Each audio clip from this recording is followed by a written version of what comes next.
The subject of euthanasia is a recurrent theme in public debate and one with significant implications. Euthanasia is illegal in Australia. Issues relating to the practice and legislation of euthanasia are debated at length in academic literature and the public domain, but empirical research studies, particularly in Australia, are scarce. Debate centers around a range of issues which include ethical considerations, the influence of religious beliefs, patient rights and autonomy in decision-making, quality of life, patient competence, and economic factors. Arguments often split into pro-life, pro-choice, and pro-mercy, each corresponding to one of the duties to protect life, to defend liberty, and to prevent cruelty, while at the same time dismissing opposing positions. Most empirical research, however, focuses on attitudes of physicians and nurses towards euthanasia, and to a lesser extent, general community. To understand euthanasia, it is important to define it. Dictionary definitions of euthanasia describe it as an easy or painless mode of death, especially in cases of incurable suffering. Most descriptions of euthanasia imply that the person concerned has asked for death, but this is not universally the case. Bringing about death can occur in several different ways. This presentation focuses on voluntary active and passive euthanasia. Johansen, in evaluating the situation in the Netherlands, defined euthanasia as the intentional termination of a life of a patient at his or her request by a physician. In his view, euthanasia is defined by the factual intentional shortening of life. To summarize, the term euthanasia refers to the intentional termination of a person's life, usually, but not always, at the person's request, and usually in the context of terminal illness and/or incurable suffering. As the biological and medical sciences become more adept at prolonging life, we have been brought to consider the extent of a person's right and ability to choose, to accept, and to reject treatment for some treatable condition. Cases may become complicated by the mental state of a patient, by religious and cultural beliefs, by balancing the rights and welfare of an individual against those of the general population, and by the practical costs and requirements of providing treatment and care. Key pro-euthanasia arguments. Some moral and ethical issues are to respect sufferers' autonomy. This argument rests on the ideal of being able at all times to exercise as much control over one's own life as possible. The issue of self-control is the crux of such notions as the right to die and the right to die with dignity, which assume that suffering persons have the absolute right to choose whether they live or to die, but the moral agent is the suffering person. Allow individuals to value quality of life over sanctity of life. It is argued that people have the right to decide whether the quality of life or sanctity of life is most important to them.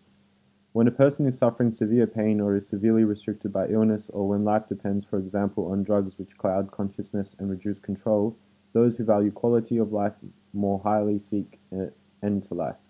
To end suffering, making euthanasia a legal option for someone who is terminally ill, suffering intolerably, and has expressed a wish to die rests on the belief that suffering should be relieved or ended, that suffering harms the individual. Another aspect sometimes raised concerns that the suffering of carers. Caring for or watching someone suffer can become difficult to tolerate. To reduce reliance on life support systems and/or advanced medical knowledge. The cost of healthcare has increased greatly and shows every sign of continuing to increase. The use of high-tech and expensive medical procedures in cases where the only positive outcome is a temporary lengthening of life without improvement in quality of life or prospect of recovery is often seen as an argument for euthanasia. Some legal issues. To reduce the legal jeopardy of those who implement euthanasia. Legally, a person who kills another or connives at the death of another breaks the law and may be charged with a serious criminal offense such as murder or manslaughter. If euthanasia were recognized as an option, a person who assists someone to die would be protected from prosecution as the killing resulted from request from the sufferer and it was done from motives of empathy and compassion. Legalizing euthanasia would also allow development of regulations governing modes of request and consent, decisions about modes of death, and so on. Surveys and polls seem to show that both professionals and the public are more ready to consider euthanasia as an alternative to sustaining a life of suffering. If it is believed that legislation should be responsive to public opinion, this would constitute an argument in favor of legislative change. Key arguments against euthanasia. Some ethical and moral issues. Absolute respect for human life. Certain sets of beliefs will remain totally inconsistent with the belief in the propriety of euthanasia, regardless of particular situations. Persons holding these beliefs and opinions deserve to have them recognized. In most societies, There are strict bans against taking human life, except under prescribed circumstances such as war or sometimes capital punishment. Survival of the species demands that life be protected. Possibility of coercion, loss of autonomy. Public recognition that euthanasia is available might lead to assault on individual autonomy. Persons may be subjected to pressure to ask for their own death by being made to feel guilty for the burden they impose on family or carers. Euthanasia may be offered as an option even when the patient had not previously considered it. Further, professional carers may be pressed into taking life against their own judgments. A person's expression of a desire to end his or her own life may be influenced by a state of depression or dysphoria, conditions which may be relieved by proper treatment. If given such treatment, the person may no longer desire to die. A person's capacity to make an informed and competent decision may be difficult to ascertain. Conflicts of interest. This applies only if others are empowered to make decisions on behalf of the individual.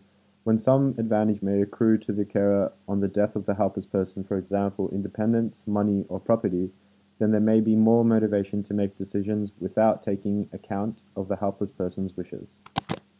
Finally, misuse such as genocide or ethnic cleansing. While this argument applies to groups, it can equally be applied to individuals. Possible problems may arise when there are no penalties. It may be very difficult to discover after a person's death whether that death had occurred from natural causes or as a result of correctly or incorrectly carried out procedures of euthanasia. Some technical issues. Failure to bring about an easy death. An accepted method may fail to kill the person within a reasonable time and may cause more suffering. The same given procedures may produce different results in different people. It may also reduce efforts to provide or to improve diagnosis, treatment, and care. If suffering people are able to choose to die and do so, their removal may reduce the motivation of financial sources to fund research, provision of caring facilities, training of carers, and maintenance of support systems. Economic considerations may motivate authorities to support euthanasia. Adequacy of modern medical and palliative care. Some argue that advances in medical treatment and palliative care have been such that it is no longer necessary for a terminally ill person to have to confront unbearable pain and suffering.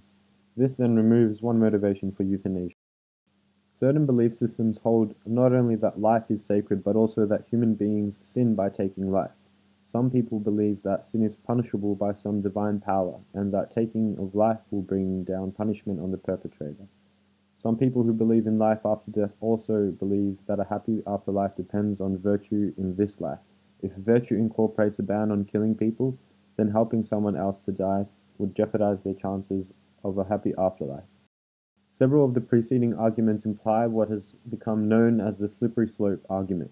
Mann argued that once traditional prohibitions and taboos are broken, society may be drawn down an unanticipated path towards acceptance of practices which, at the time of the initial breach, would be considered unacceptable.